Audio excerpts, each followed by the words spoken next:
Hi friends, this is Abuli. Welcome back to my YouTube channel Study with Abuli. Friends, आजच्या व्हिडिओमध्ये आपण math basic topic बघत आहोत. How to convert percent to fraction. आणि हा topic आपण ह्या एक्झाम्पल थ्रू शिकणार आहोत. तर फ्रेंड्स, हा व्हिडिओ वॉच करा till the end without skipping. या चॅनलवरचे जर तुम्हाला व्हिडिओ बघायचे असतील तर नक्की या चॅनलला व्हिजिट करा, सबस्क्राइब करा.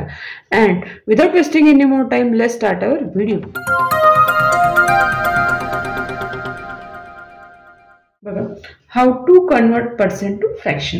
बघा, पर्सेंट टू फ्रॅक्शन म्हटलं की तुम्हाला याप्रमाणे असं दिसतं, एक असतो न्यूमरेटर आणि एक असतो डिनॉमिनेटर. फ्रॅक्शन म्हटलं की, आणि पर्सेंट म्हटलं की येतं 100. काय येतं? 100. तर फ्रॅक्शन म्हटलं की आपल्याला हॉरिझॉन्टल लाईन ड्रॉ करावी लागेल. प्रत्येक एक्झाम्पलला याप्रमाणे हॉरिझॉन्टल लाईन ड्रॉ करावी लागेल. आणि अशा वेळेस काय करतो, इथे प्रत्येक एक्झाम्पलमध्ये जो डिनॉमिनेटर येणार तो काय येणार? इक्वल, सेम येणार. तर कोणता? पर्सेंट दिसतो ना, पर्सेंट म्हटलं की 100. हा 100 प्रत्येक डिनॉमिनेटरला लिहून घ्यायचा.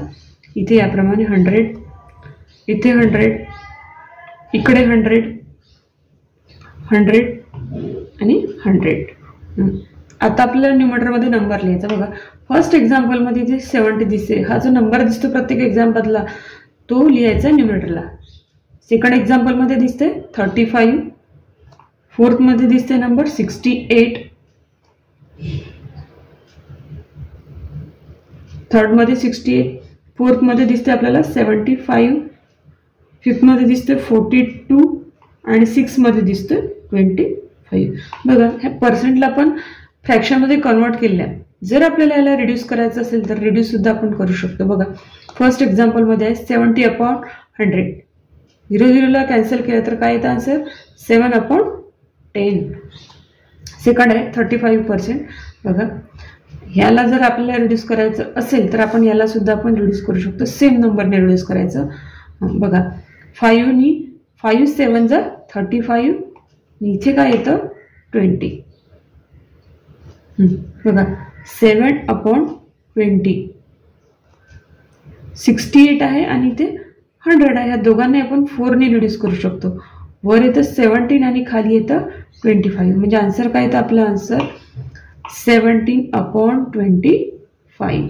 बघा, इज इक्वल टू फोर्थ नंबरचं एक्झाम्पल आहे 75%. 75/100 याला आपण रिड्यूस करू शकतो 25ने. 25 3 75 आणि 25 4 100.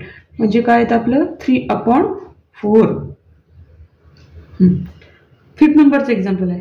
बघा, 42/100 या दोघांना आपण 2ने रिड्यूस करू शकतो. 2ने जर रिड्यूस केलं तर न्यूमरेटरला येतं 21 आणि डिनॉमिनेटरला येतं 50. म्हणजे आन्सर येतं आपलं 21/50. बघा, लास्ट एक्झाम्पल आहे 25%. 25/100, 1 न्यूमरेटरला आणि डिनॉमिनेटरला 4. म्हणजे सेम नंबर रिड्यूस करायचा आहे 25. आन्सर येतं 1/4. बघा, अशा प्रकारे 70%ला आपण फ्रॅक्शनमध्ये कन्वर्ट केलं. आन्सर आला आहे 7/10. 35%चं फ्रॅक्शन येतं 7/20. 68%चं फ्रॅक्शन येतं 17/25. 75%चं फ्रॅक्शन येतं 3/4. 42%चं फ्रॅक्शन येतं 21/50. आणि 25%चं फ्रॅक्शन येतं 1/4. आय होप की फ्रेंड्स तुम्हाला हे सगळं एक्झाम्पल व्यवस्थित प्रकारे समजले असतील. तर मी तुमच्यासाठी एक होमवर्क म्हणून एक्झाम्पल देते. 85%. ह्या 85%चा आन्सर तुम्ही मला नक्की कमेंट बॉक्समध्ये कमेंट करून कळवा. तर इथे आजच्या व्हिडिओचा टॉपिक कंप्लीट झालेला आहे. कसा वाटला मला नक्की कमेंट बॉक्समध्ये कमेंट करा. Thank you for watching this video. Take care and good bye.